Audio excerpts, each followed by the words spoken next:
the Ministry of Corporate Affairs has now proposed that prior CCI approval should be done away with it for certain on-market purchases, like open offers and I'm guessing block deals as well. But this exemption comes with certain conditions. The acquirer cannot exercise any voting rights or dividend rights. The transaction will need to be notified to the CCI at a time when they specify in the regulations, and also convertible securities or shares will need to be maintained in a specified manner. Welcome change for sure, but what does it allow the industry to now do?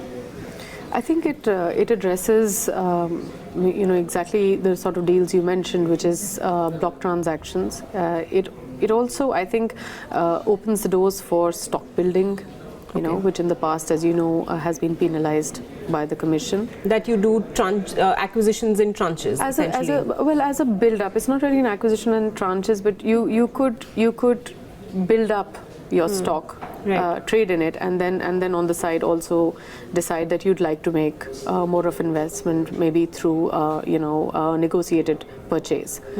So I think it just allows for more flexibility, very much in line with international best practice, very much in line with what happens in the EC, including the conditions upon which it is available, also in line with Brazil.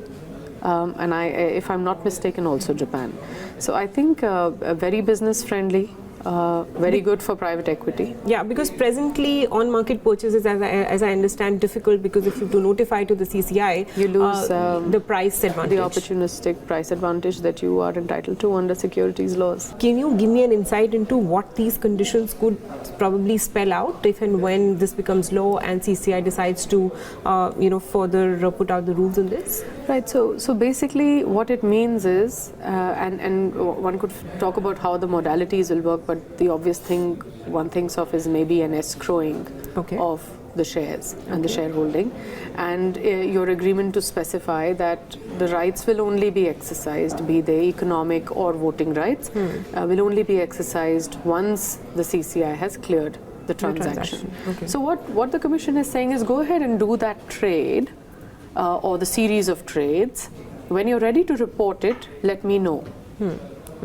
Okay. And I will give you the approval in the ordinary course. You might even meet the green channel conditions, for instance, which, as you know, is the simplified filing. So the normal process applies to you, except that you're able to conclude your trade.